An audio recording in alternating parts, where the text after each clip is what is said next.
Hello বন্ধুরা, আজ আমরা আপনাদের সামনে গেম অফ থ্রোনসের সিজন 1 এর তৃতীয় পর্ব নিয়ে চলে এসেছি। এই পর্বের শুরু হয় নেড স্টার্কের কিংস ল্যান্ডিং এ পৌঁছানোর দৃশ্য দিয়ে। রাজপ্রাসাদ আর রাজধানীর রাজনীতি একেবারেই আলাদা আর জটিল, সেটা নেড খুব শীঘ্রই বুঝতে শুরু করেছে। সে এখানে রাজা রবার্টের প্রধান উপদেষ্টা হিসেবে এসেছে, কিন্তু সে বুঝতে পারে চারিদিকে ষড়যন্ত্র আর লুকোচুরি।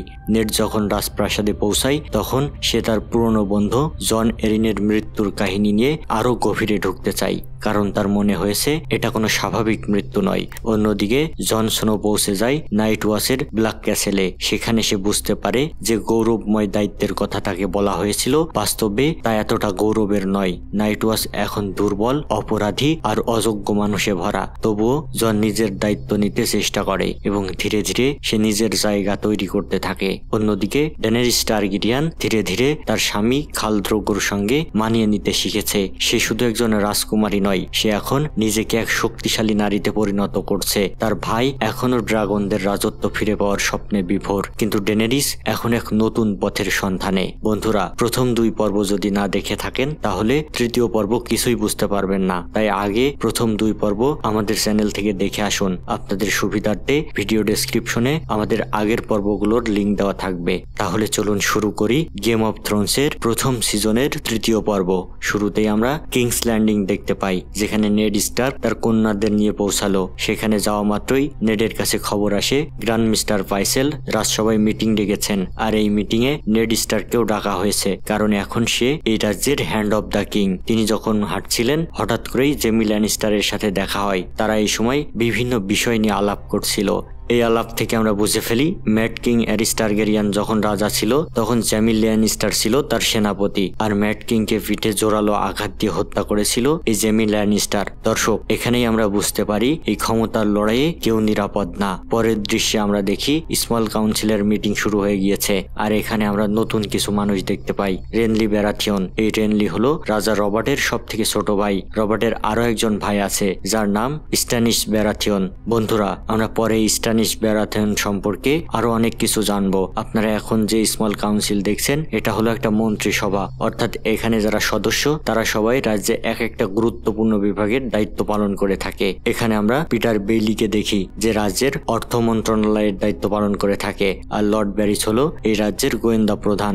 এই লর্ড ব্যারিস মূলত রাজ্যের বাইরে এবং ভেতরে সব ধরনের তথ্য রাজার কাছে পৌঁছে দিয়ে থাকে। গ্র্যান্ড মিস্টার পাইসেল খুব গুরুত্বপূর্ণ একটি পোস্ট বহন করে, যে অন্যান্য সব রাজ্যের সাথে সম্পর্ক ঠিক রেখে কার্যক্রম পরিচালনা করতে সহায়তা করে। এদেরকে পররাষ্ট্রমন্ত্রী হিসেবে ধরা যায়। আর নেড স্টার্ক হলো এই রাজ্যের হ্যান্ড অফ দ্য কিং, যার কাজ হলো রাজাকে বুদ্ধি পরামর্শ দিয়ে সহযোগিতা করা এবং রাজার অনুপস্থিতিতে রাজ্য পরিচালনা করা। শুরুতেই আমরা দেখি রাজা নেড স্টার্কের নতুন দায়িত্ব গ্রহণকে কেন্দ্র করে একটি প্রতিযোগিতার আয়োজন করতে বলেছেন। এখানে একটি যুদ্ধের প্রতিযোগিতার কথা বলা হয়। যে যুদ্ধে জিততে পারবে সে পাবে 40,000 স্বর্ণ মুদ্রা, আর যে পরাজিত হবে সে পাবে 20,000 স্বর্ণ মুদ্রা। একই সাথে তীরচালক তীরন্দাজদের জন্য থাকবে আরো 20,000 স্বর্ণ মুদ্রা। এরপর মিস্টার পাইসেল পিটার বেইলিকে জিজ্ঞেস করে রাজ্য এত খরচ বহন করতে পারবে কিনা। এটার উত্তরে বেইলি একটা ভয়ঙ্কর তথ্য দেয়। সে বলে, আমরা ইতিমধ্যেই ধার করে চলছি। ল্যানিস্টার্কের থেকে 60 লক্ষ স্বর্ণ মুদ্রা ধার নেওয়া হয়েছে। যদি প্রয়োজন পড়ে তাহলে আমরা আরো 80,000 স্বর্ণ মুদ্রা ধার নিয়ে নেব। এটা শুনে রাজ্যের নবনিযুক্ত hand of the king Ned Stark বলে, আপনি রাজ্যের অর্থমন্ত্রী হয়ে ধার দেনার কথা কিভাবে বলতে পারেন? আর আপনারা সবাই কি করেন যে রাজ্য দিন দিন ধার দেনার মধ্যে চলে যাচ্ছে? এটার উত্তরে রেনলি বলে, বেশিরভাগ অর্থই রাজা তার বিলাসিতা বা আমোদ ফুর্তির জন্য ব্যবহার করেছে। সবশেষে আমরা নেড স্টার্ককে বলতে শুনি, রাজ্য ধার দেনার মধ্যে থাকার কারণে আমি এই প্রতিযোগিতার অনুমতি দিতে পারবো না। এতে রাজ্যের অযথা খরচ বাড়বে। আপাতত এসবের কোনো প্রয়োজন নেই। পরের দৃশ্যে আমরা দেখি সার্সি ল্যানিস্টার ও জোফ্রিকে। দর্শক, আপনাদের মনে আছে আগের পর্বে আরিয়ার নেকড়ে জোফ্রিকে কামড় দেয়, আর সেখানেই ওষুধ লাগিয়ে দিচ্ছিল সার্সি। এটা নিয়ে জোফ্রি তার মায়ের সাথে অনেক দুঃখ করতে থাকে। তার হাতে নেকড়ে কামড় দিয়েছে, এটা সে মেনে নিতে পারছে না। তাকে বোঝানোর জন্য তার মা সার্সি বলে, তুমি আগামীতে রাজা হবে, তোমার শরীরে যত দাগ থাকবে তোমার সেনারা তত বেশি তোমাকে সম্মান করবে। তাই রাজার শরীরে এমন দাগ থাকা ভালো। তাই সবাই ভাববে তাদের রাজা অনেক যুদ্ধ করেছে এবং অনেক শক্তিশালীও।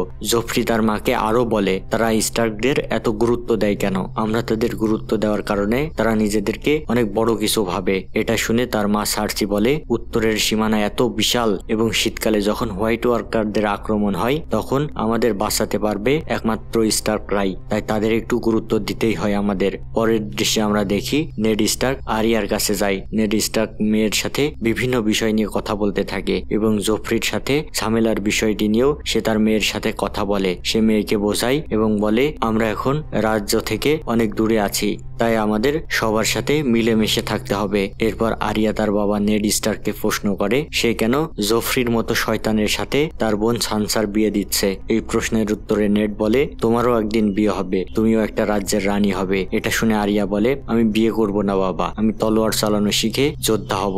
এবং কথা বলা শেষ হলে নেড সেখান থেকে চলে আসে। পরের দৃশ্যে আমরা দেখি উইন্টারফলে ব্রান তার জানালায় বসে থাকা একটা কাকের দিকে অপলক দৃষ্টিতে তাকিয়ে আছে। তখন একটা বৃদ্ধ লোক ব্রানকে নানা রকম গল্প শোনায়, তবে সে গল্প শোনার জন্য আগ্রহী ছিল না। এরপর আমরা দেখি রব তার রুমে প্রবেশ করে। সে ব্রানকে প্রশ্ন করে, তুমি বহুবার এই মিনারে উঠেছো, তোমাকে কখনোই এমন কিছু হতে দেখিনি, তাহলে তুমি পড়লে কিভাবে? তবে ব্রান সত্যিটা বলে না। সে বলে, আমার কিছুই মনে নেই, আমি কিভাবে পড়লাম জানি না, হয়তো পা স্লিপ করে পড়লেও পড়তে পারি। পরের দৃশ্যে আমরা দেখি ক্যাথলিন স্টার্ক কিংস ল্যান্ডিং এ এসেছে। সেই ব্যাপারে নেড স্টার্ককে কিছুই জানায়নি। সে এখানে এসেছে নেডের সাথে দেখা করতে এবং তার ছোট ছেলে ব্রানকে যে উপর থেকে ফেলে দেওয়া হয়েছে এই বিষয়টাও জানাতে এসেছে। তবে সে চায় না কিংস ল্যান্ডিং এর কেউ জানুক সে এসেছে। তবে আমরা দেখতে পাই দুজন সেনা সদস্য এসে তাকে অনেকটা জোর করেই ডেকে নিয়ে যায়, যদিও সে যেতে চাচ্ছিল না। এরপর আমরা দেখি ক্যাথলিনকে পিটার বেইলির কাছে নিয়ে যাওয়া হয়েছে। এই পিটার বেইলি মূলত ক্যাথলিনকে খুব ভালোবাসতো এবং পছন্দও করত, তবে এই ভালোবাসা ছিল একপাক্ষিক। পিটার বেইলি একটা পতিতালয়ে নিয়ে যায় ক্যাথলিনকে। এটার কারণে ক্যাথলিন স্টার্ক প্রচন্ড রাগ করে এবং বলে, তোমার বুকে এত সাহস কিভাবে জন্ম নিল? তুমি আমাকে এখানে নিয়ে আনার সাহস কিভাবে দেখালে? এরপর বেইলি বলে, অন্য কোথাও তোমার সাথে দেখা করলে কেউ দেখে ফেলতে পারতো, আর এটাতে তোমারই সমস্যা হতো। এখন এখানে আসাতে কেউ দেখবে না, আর এটা তোমার জন্যই ভালো। মূলত লর্ড ব্যারিসি লেডি স্টার্কের এখানে আসার খবরটা বেইলিকে দিয়েছে। লর্ড ব্যারিস যেহেতু গোয়েন্দা বিভাগের প্রধান, তাই লেডি স্টার্কের এখানে আসার খবর পাওয়াটা কোনো বিষয়ই না তার কাছে। এবং লর্ড ব্যারিস এটাও জানে লেডি স্টার্ক এখানে কেন এসেছে। এরপর আমরা দেখি যে ছুরি দিয়ে ব্রানকে হত্যা করতে চেষ্টা করেছিল সেই ছুরিটি সে সবাইকে দেখায়। ব্যারিস বলে, আমি জানি না এই ছুরিটা কার, তবে বেইলি ছুরিটা দেখেই চিনে ফেলে। সে বলে, এই ছুরিটা একসময় আমার ছিল, তবে আমি এক প্রতিযোগিতায় হেরে গেলে এটা হয়ে যায় টেরিয়ন ল্যানিস্টারের। এটার পর লেডি স্টার্ক বুঝে ফেলে যে এটা টেরিয়ন ল্যানিস্টারেরই কাজ। পরের দৃশ্যে আমরা দেখি বেইলি নেডকে এসে লেডি স্টার্কের আসার খবরটা দেয়। খবর পেয়ে নেড দ্রুত লেডি স্টার্কের সাথে দেখা করতে যায়। এরপর লেডি স্টার্ক নেডকে সবকিছু বিস্তারিত বুঝিয়ে বলে। তার ছেলে ব্রানকে যে হত্যা করতে চেয়েছিল ল্যানিস্টার এটাও বলে। পিটার বেইলি এখনই রাজা রবার্টকে বলতে নিষেধ করে সবকিছু, কারণ অভিযোগ যেহেতু রানীর ভাইয়ের বিরুদ্ধে। বেইলি বলে, আগে পুরোপুরি সত্যটা সামনে আসুক, এবং সে আরো বলে সত্যটা সামনে আনার জন্য সেও সর্বোচ্চ চেষ্টা করবে এবং তাদের সহযোগিতা করবে। এরপর আমরা দেখি নেডকে বিদায় জানিয়ে লেডি স্টার্ক উইন্টারফলের দিকে রওনা হয়। তবে বিদায় নেবার আগে খুব আবেগ আপ্লুত হয়ে পড়েন লেডি স্টার্ক। পরের দৃশ্যে আমরা দেখি খাল দ্রোগো ও তার লোকজন এখনো ওয়েস্ট দথরাগিতে পৌঁছাতে পারেনি। এখানে আমরা ডেনেরিস টারগেরিয়ান ও জোরা মর্মনকে কথা বলতে দেখি। তখন জোরা মর্মনের থেকে সে জানতে পারে দথরাগিরা যখন কোনো রাজ্যে যায় তখন সেই রাজ্যের রাজারা উপহার দিয়ে খুশি করে, উপহার না দিলে দথরাগিরা রেগে গিয়ে সেই রাজ্য দখল করে নেয়। এভাবেই আসলে তাদের সৈন্য সংখ্যা দিনের পর দিন বেড়ে গিয়েছে। এ সময় আমরা দেখি একজন দথরাগি একজন সাধারণ মানুষের ওপর চাবুক মারছিল। এটা দেখে ডেনেরিস টারগেরিয়ান সবাইকে দাঁড়াতে বলে এবং সে আরো বলে, আমি অনুমতি না দেওয়া পর্যন্ত সবাই এখানেই দাঁড়িয়ে থাকবে। ডেনেরিস টারগেরিয়ান রানী হয়, তার কথা মেনে নিয়ে সবাই দাঁড়িয়ে পড়ে। এরপর সে ঘোড়া থেকে নেমে একটু সামনে আগায়। এরপর আমরা দেখি তার আপন ভাই তাকে মারার জন্য গলা চেপে ধরে। তার ভাই তাকে বলে, আমি ভবিষ্যতে এই 7 রাজ্যের রাজা, এখানে ভুনো খালের স্ত্রী হয়ে তুমি আমাদের হুকুম দেবার কে? এই ঘটনা দেখে একজন সেনা এসে তার ভাইকে প্রায় মেরেই ফেলতে চায়, কিন্তু ডেনেরিস তার ভাইকে মারতে দেয় না। দর্শক, আমরা এখন বুঝতে পারছি যে ডেনেরিসের প্রভাব আস্তে আস্তে শুরু হয়েছে। খালের স্ত্রী হিসেবে তার গ্রহণযোগ্যতা বাড়তে হাঁটতে শুরু করেছে। পরের দৃশ্যে আমরা দেখি যেখানে জন স্নো তলোয়ার দিয়ে কিছু প্রহরীর সাথে যুদ্ধ করছিল, কিন্তু কেউই তার সাথে পেরে উঠছিল না, কারণ জন স্নোর মতো এখানকার কেউ তলোয়ার চালানোই পারদর্শী না। এটা উপর থেকে পর্যবেক্ষণ করছিল টেরিয়ন ল্যানিস্টার। টেরিয়নের সাথে আমরা এখানে আরেকজনকে দাঁড়ানো দেখি, যার নাম ছিল জিওর মর্মন। জিওর মর্মন ছিল এই দেয়ালেরই কমান্ডার, একই সাথে সে জোড়া মর্মনের পিতাও। এরপর আমরা দেখি জনের সাথে টেরিয়ন অস্ত্রাগারে গিয়ে দেখা করে। এরপর সে জনকে বলে, এরা এখানে তলোয়ার চালানোই এক্সপার্ট না কেউ, তাই তোমার উচিত এদের শেখানো। এদের উপর আক্রমণ করা তোমার নৈতিকতার সাথে যায় না, তুমি এদের আঘাত করতে পারো না। এরা অনেক ক্ষুদ্র শাস্তির কারণে এখানে আসতে বাধ্য হয়েছে, তাই তোমার উচিত এদের ভালোবাসা দিয়ে আপন করে নেওয়া। এরপর আমরা দেখি টেরিয়ন জনকে একটা চিঠি দেয়। চিঠিতে লেখা তার ভাই ব্রানের জ্ঞান ফিরেছে। এটা বলার পর সে এখান থেকে চলে যায়। এরপর আমরা দেখি এখানে এসে সে তার চাচা বেনজন স্টার্কের সাথে দেখা করে। তার চাচা তাকে বলে, আমি সকালে জঙ্গলের ভেতরে যাব, আমি পুরাতন প্রহরী হওয়ার কারণে আমার কাজ ভেতরে। ভেল বলেছিল সে হোয়াইট ওয়ার্কারদের দেখেছে, শীত যেহেতু কিছুদিনের মধ্যেই চলে আসছে, তাই আমাকে খোঁজ নিতে হবে এখনই। জন তার চাচার সাথে সেখানে যেতে চাই, তবে বেনজন বলে,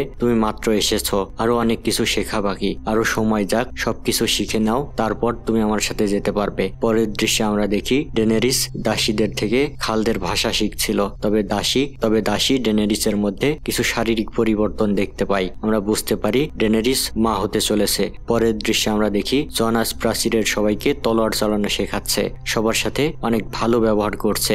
জনের সাথে আজ সবার ভালো বন্ধুত্ব তৈরি হয়ে গিয়েছে। আজ জনের মনও অনেক ভালো দেখতে পাই আমরা। পরের দৃশ্যে আমরা দেখি টেরিয়ন ল্যানিস্টারকে জিওর মর্মন অন্য একজনের সাথে কথা বলতে দেখি। এই লোকটির নাম ছিল মিস্টার এইমেন। মিস্টার এইমেন একজন টার্গেরিয়ান। সে দীর্ঘ বছর ধরে এখানে দায়িত্ব পালন করছে। সে টেরিয়নকে বলে শীতকাল প্রায় চলে এসেছে, আর তখন শুরু হবে হোয়াইট ওয়ার্কারদের আতঙ্ক। নেড যে প্রহরীকে মেরেছিল সে বলেছিল যে সে হোয়াইট ওয়ার্কার দেখেছে, তাই এবার শীতে আমাদের আরো সতর্ক থাকতে হবে। তবে টেরিয়ন হোয়াইট ওয়ার্কার বলে যে একটা জিনিস আছে সে এটা বিশ্বাস করে না। এরপর জিওর মর্মন টেরিয়নকে বলে, তোমার বোন যেহেতু কিংস ল্যান্ডিং এর রানী, তাকে বলে আমাদের আরো কিছু প্রহরীর ব্যবস্থা করে দাও, না হলে আমরা এই শীতে হোয়াইট ওয়ার্কারদের মোকাবেলা করতে পারবো না। পরের দৃশ্যে আমরা দেখি টেরিয়ন জন স্নোর থেকে বিদায় নিয়ে কিংস ল্যান্ডিং এর দিকে যাত্রা করে। এরপর দেখা যায় কিংস ল্যান্ডিং এ আরিয়াকে একজন তলোয়ার চালানো শিখাচ্ছে, যার নাম ছিল সিরিও ফরেন। আরিয়ার এই তলোয়ার প্রেম দেখে নেড স্টার্ক এই ব্যবস্থা করে দিয়েছেন। আরিয়া আজ অনেক খুশি, কারণ সে তার স্বপ্ন পূরণ করতে পেরেছে। আজ সে তলোয়ার চালানো শিখছে, সে একজন যোদ্ধা হয়ে উঠতে পারবে। আর আরিয়া যখন শিখছিল তলোয়ার চালানো, তখন নেড স্টার্ক দূর থেকে দাঁড়িয়ে দেখছিল। বন্ধুরা, এই দৃশ্যের মধ্য দিয়েই গেম অফ থ্রোনস এর প্রথম সিজনের ৩য় পর্ব শেষ হয়ে যায়। এই পর্বে প্রতিটি চরিত্র ধীরে ধীরে তাদের আসল রূপ প্রকাশ করতে শুরু করেছে এবং রাজনীতি, ষড়যন্ত্র আর ব্যক্তিগত উদ্দেশ্যগুলো স্পষ্ট হতে শুরু করেছে।